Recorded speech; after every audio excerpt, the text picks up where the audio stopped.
Carly. Welcome back to my channel. Today's video is a very exciting video, and that is my May wrap-up.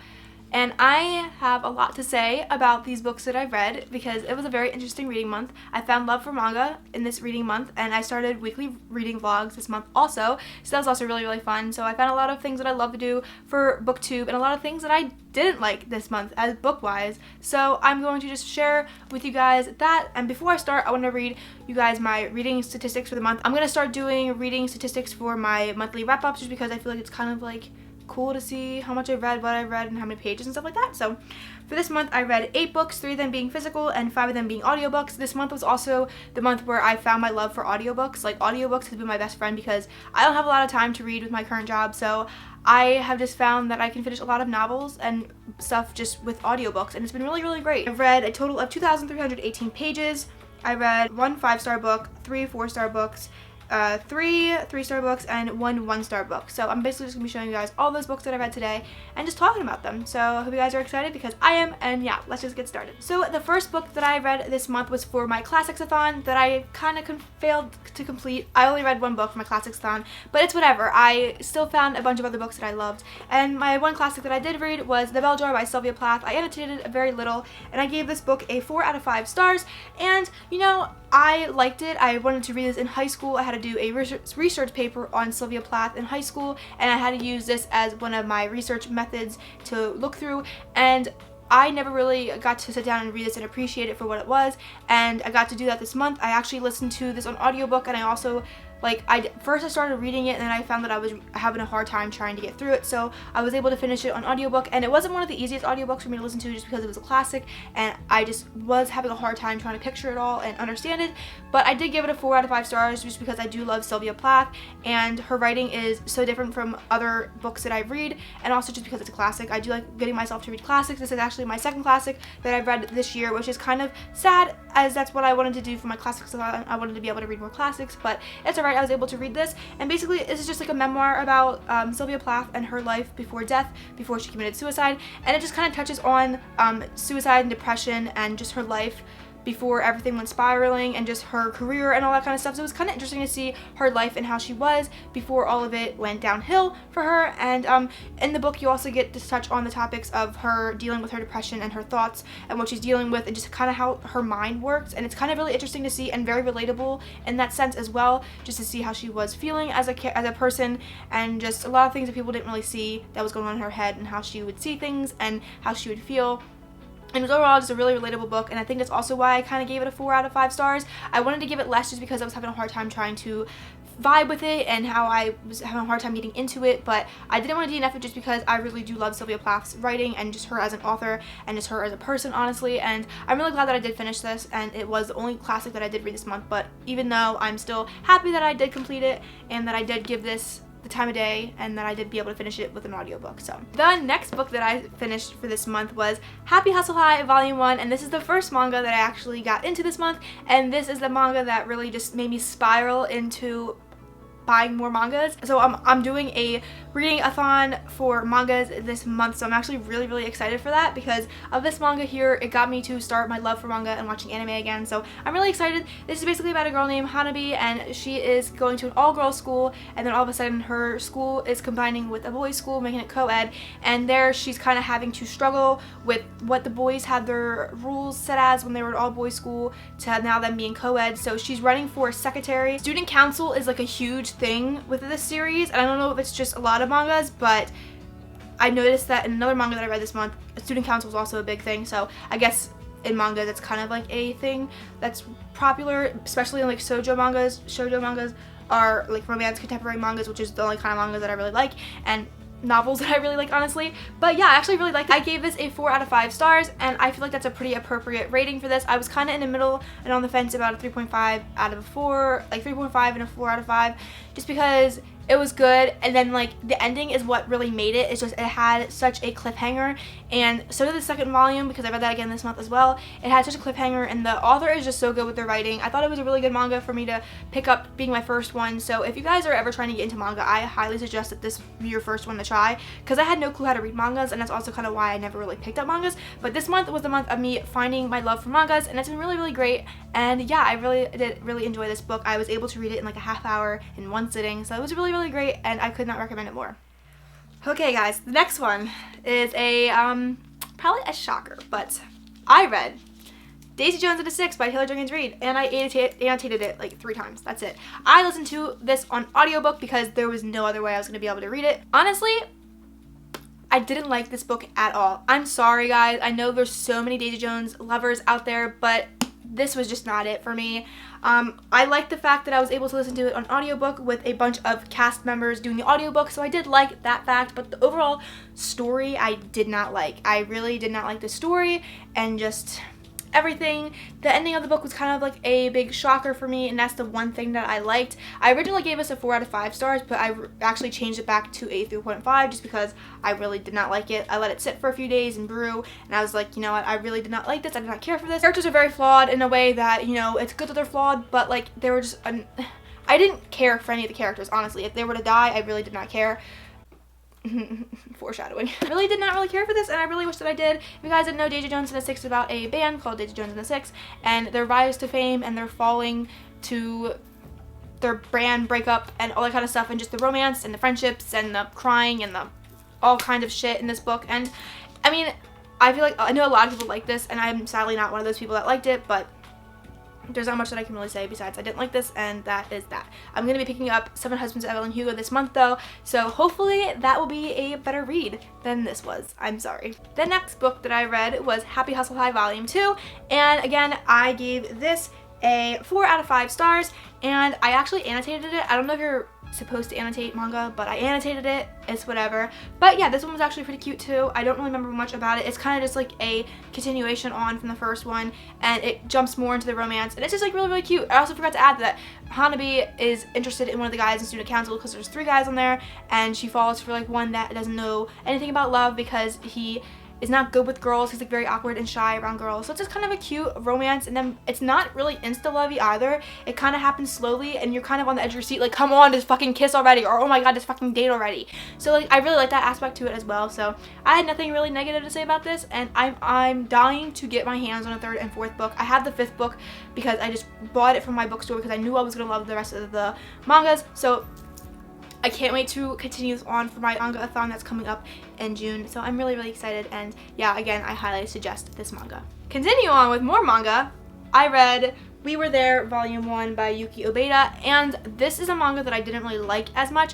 This also has the whole secretary, student council thing in it as well, but this is basically about a girl named Nanami. I think that's how they call her Nana in it, so I'm just gonna say Nana. She starts high school and she's having a hard time making friends, and then she notices that there's this cute guy that goes to her school, and he is still getting over the loss of his ex-girlfriend, not ex-girlfriend, but like his past girlfriend, and it's just a lot of like things that kind of unfold, a lot of secrets and stuff like that, and I wish it was better because the cover is so gorgeous. Like I talk about it in my weekly reading vlog how much I love this cover, but it just really wasn't as great as I was expecting and hoping, and sadly I gave this I gave it a 3 out of 5 star rating, so sadly it just didn't go up to my standards, and I won't be picking up the 2nd volume of this just because I don't think it's worth it. That's all I gotta say about it. Now, the next book is my 1 5-star that I had for this month, and I can't believe it took me so long to get to this book, but I read Easy by Tamara Weber, and I gave this book 5 out of 5 stars. I loved this book so much. I listened to this on audiobook. I tried reading it, I think, originally I tried reading it by not audiobook, and I had a hard time getting into it. I was reading this for my Romance-opoly-a-thon, but I never got around to it. But basically, it's about this girl named Jacqueline and a guy named Lucas, and Jacqueline is dealing with a case of sexual assault that she has when she leaves a party early, and it's by one of her friends named Buck, and he just basically tries to rape her in her truck, and Lucas comes to the rescue, and it's just so freaking cute. Oh my god, I love it. And he like comes to the rescue, and little does she know that Lucas is actually in one of her economic classes, and he like sits in the back of the class, and there's just so much to this book that doesn't even put it in the synopsis, and I don't want to ruin it. It's just crazy, and it's so freaking good. I honestly cannot recommend this book enough. It has romance, it has like a thriller aspect to it, it makes you anxious, it keeps you on the edge of your seat, it just always keeps you entertained, and there's women supporting women, and it's so good. And this is from 2012, and it's nothing but great. I gave it a 5 out of 5 stars. I love it. I want to reread it already. And this could be a standalone, but it also could be like a series. It has a second book, but it's in Lucas's point of view. I don't know if I'm going to be reading that, but I might. I'm not really sure. But yeah, I love Lucas. He's a sweetheart. We get to hear about his past and his secrets and just a lot of things that he's dealt with in his life. And then Jacqueline, she's going through a breakup at the current time. And she's trying to move on from that, from dating a guy for 3 years because he wanted to go on and, like, you know, just hook up with random girls just because he felt like it, because he's gonna be a lawyer or whatever. You know, it's just, I want to do like a book review on this, but at the same time I don't really feel like I need to, just because the book kind of speaks for itself, and the synopsis gives you a little tiny bit about them, and that's all you need. Just go into it blindly, because that's what I did. I kind of went into it knowing that it was kind of like After, but it's nothing like After at all. Like, if you've been told that this book is a lot like After by Anna Todd, it's not. It's completely different. It's so much better than After by Anna Todd. Honestly, I was really wrong to call this After, because like that it reminds me of After, but it's really nothing like After. This is so much better. This deserves all the hype, and I really hope that you guys pick this up, because I cannot recommend this enough. It was such an amazing book. Now we're going to be moving on to the 2 audiobooks that I read within the last week or so. I don't have them in physical copies just because I just got them off my library's audiobook, because I wanted to try them out. So one book that I read is actually, I think, a 2019 release, and that was With Fire on High by Elizabeth Acevedo. And okay, so in the beginning, I really did not like this book. I liked the whole teen mom aspect to it and how little it kind of touched on it, but like it was just kind of like a thing that was put in there. About a girl named Amani Santiago, and she is a teen mom, and she has the big dream of becoming a chef. And basically it has a little bit of romance thrown in, a little bit of teen mom thrown in, and it doesn't really heavily focus on all of that. It kind of focuses on like everything, but like in like a fair amount. Like, it doesn't heavily touch on each thing. Like, it touches on her culture, background, her family, her daughter, her romance. And at first I was very bored with it, because I was like, oh, this is not gonna be that great. And I actually, towards the end, I kind of bit my own tongue, because I was like, okay, this is actually pretty good. I gave this a 4 out of 5 stars, and I was actually really impressed with this. I liked the author's writing. I'm dying to put my hands on The Poet X by Elizabeth Acevedo, because I just loved it, and I loved the audiobook for it. It was beautiful. I think Elizabeth Acevedo actually did do her own audiobook. She narrated it, and she has a beautiful voice. I love just how she talks, and it's just gorgeous, and she really speaks well for Amani in the story. And again, this is about a girl who wants to be a chef, so it kind of has more topics on like cooking, and it has like recipes in there. So if I had the physical book of it, I would definitely make the recipes. I think that'd be so fucking cool. But yeah, like, it just touches on so many good things, a lot of relevant topics, and just like everything. I could not recommend this book enough as well.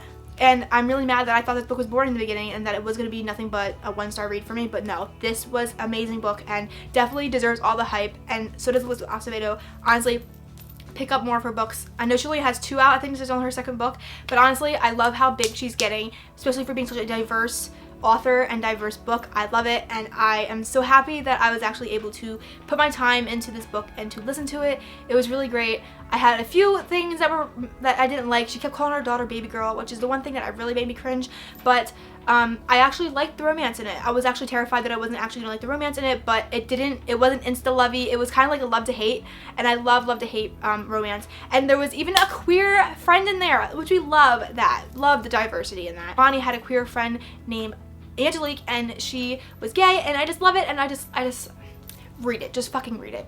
And the last book that I'm going to be talking about is my 1-star for this month, and that is The Love and Lies of Roxana Ali by Sabina Khan. And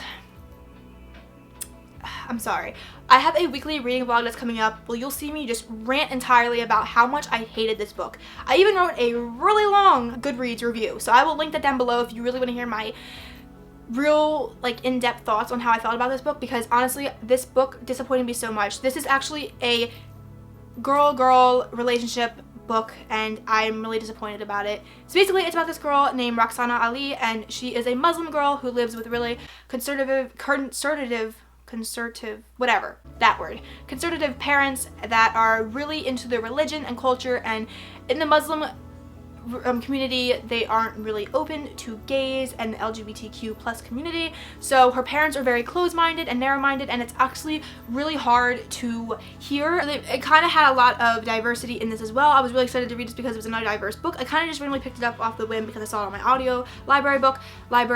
audiobooks, whatever, and honestly it just disappointed so much. The characters were so fucking annoying and they were so problematic. There was no character growth, there was none of that. The girlfriend Ariana was so beyond annoying. She was so selfish. Roxana always complained about, oh my god, why does nobody care about me and what I'm going through, and basically it's just about her parents shipping her off to Bangladesh to be with her mom's side of the family, which they originally told her that her grandmother was dying and that's why they had to go to Bangladesh, but honestly they just said to get her there, to get her forced into a marriage. So this has like the fake marriage trope in this as well, so if you like that you'll possibly like this. And then it has like a complete plot twist at the end, and then also towards the end it just kind of like lacked, and they just continued it when they could have ended it right after her parents accepted her.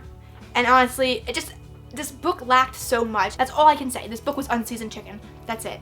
I really am so disappointed because I really wanted to like this book, and I saw that Lala Books of Lala actually give us a book 4 out of 5 stars, and I was like, I think we read different books, honestly. I just didn't like it. I don't know if it's because I read it on audiobook, but I don't know. I just did not care for this book at all, and I really hate that. Honestly, I wanted to throw my phone out the window the entire time that I was listening to this on my audiobook. I was so sick of it, and I'm just so glad I finished it. So there you have it, guys. There are my thoughts and my opinions on these books that I read. I'm sorry if I trash talked one of your book that you love, but it's just my opinion and how I felt about these books and my intake on when I read them or listened to them on audiobook.